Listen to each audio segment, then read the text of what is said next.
Hot Hardware is back on Tech. Dave Altavilla and Marco Chiapetta return to talk about Intel and Micron's latest innovation, an affordable gaming laptop from Alienware, the Apple iPad, and the NVIDIA GF100.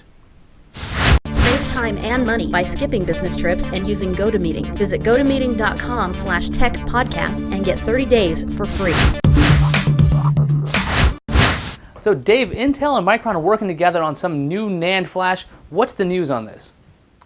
Yeah, it's actually, it's a little bit on the geeky side to talk about process technology and semiconductors, but it makes a big difference on the consumer side of things and the product the end product that's produced. And so, yeah, Intel and Micron, or IMFT, Intel Micron Flash Technology Group, is a collaboration between the two companies that is targeted at developing next generation NAND Flash technologies for things like flash cards and SSDs.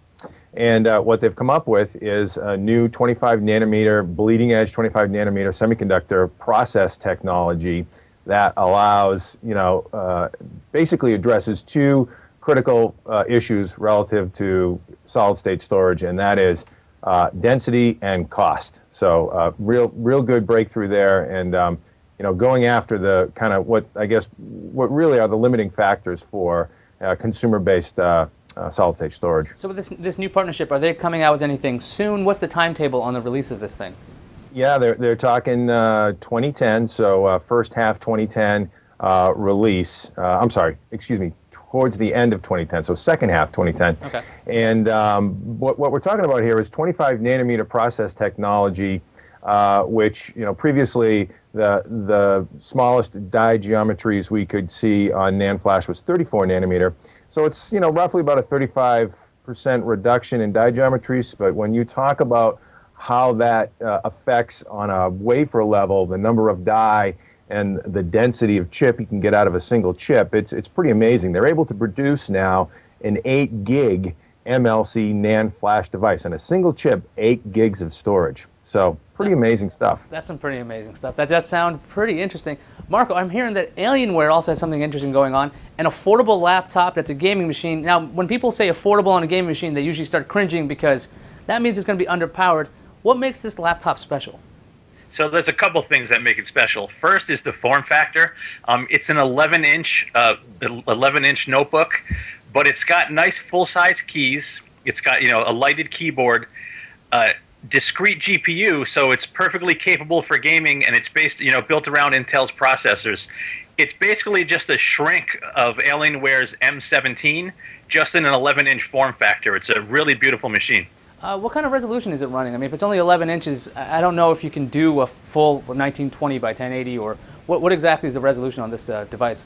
Right, it's a 1366 by 768, so it is a widescreen format. Not ultra high res, but with an 11-inch screen, you can't have too many pixels on there. What's the price actually? It's affordable. So what's the big hook on this one? Right, this is what's really cool. Considering the power and the design, it's really affordable at $800 on up. It's not on Alienware's site yet to purchase. It's going to be released in a few weeks, but at that price, it's basically a steal for an Alienware machine. Only $800 for an Alienware? Well, $800 on up, so a decently it starts configured off machine. at $800. So that means you guys can probably rack that thing up to $3,000 if you choose. I'm sure there's going to be options to do that. Dave, the mobile computing market's about to get shaken up with the Apple iPad. What's your take on this? Not a netbook, not a mobile phone, in the middle device. I mean, it's kind of a crossover thing without a home. What do you think about this thing? Yeah, poor Apple. I hate even to go there again. They've taken such a beating in the press with this thing. But, guess what? They had the world's ear when they, announced this press conference that they were, going to be unveiling a new technology. And everybody knew it was the iPad, this new tablet from Apple. But, boy, they missed the mark. We really feel, you identified, you weren't quite sure what it is. It's a sort of an in-between device. Sean Oliver on our site, he put up an article entitled "The iPad's Identity Crisis," and really, that's what it is. It's not quite enough of one thing or the other. Some serious limitations with the device. It's a traditional Apple, sort of closed system approach. There's no universal connector on there that everybody can relate to, like USB. There's not even a flash card reader. The battery's not replaceable. Storage on it isn't upgradable. You've got 64 gig max of flash storage, which is a pretty good density. It's pretty good capacity. But from a hardware standpoint, it's very limited in terms of its expandability and I/O connectivity. From a software standpoint, and we've got an article up on the site as well that talks about Apple's app approach to software, which really was a carryover from the iPhone. With the iPhone OS, essentially, an expanded iPhone OS that's run on this iPad device. That again limits you and closes off your options in terms of what you can install in this thing. You have to go to Apple's App Store, and who would think in their right mind, if you had a netbook or a notebook or perhaps even a standard tablet PC that's running some stripped down version of Windows or maybe Droid OS, who would think that you'd have to go back to the manufacturer to get any of your software and they'd have to approve it? It's just now Apple is taking a device that really competes on the level with notebooks and netbooks and other tablet PC-like devices. It's not a phone. So the long and short of it is the App Store is a phone-like software model, and it's just not going to fly on a tablet PC. But what do you think about the A4 in there? I mean, Apple went ahead and is using their own tech this time. They're not relying on Samsung to make the processor. I think they make the iPhone processor. They're not using Intel either. What do you think about this move? Right. Well, the A4 is an interesting device, and it's actually an ARM core derivative that Apple chose. But you need to, obviously, you take this core IP from ARM Technologies, and you need to build around it things like graphics blocks and other peripherals to enable a full system on a chip-like design. That's the model of ARM. Interesting processor, very competitive in terms of low-power tablet CPUs. Not revolutionary in terms of how it was built, but you got to hand it to Apple. They've got some pretty smart architects out there, and that thing delivers 10 hours of HD video battery life. It's pretty impressive. So we applaud them for that. Marco, let's talk graphics here. HotHardware has all the details on the NVIDIA GF100. Why don't you tell the people about this? What's exciting about this? Why is this a big deal?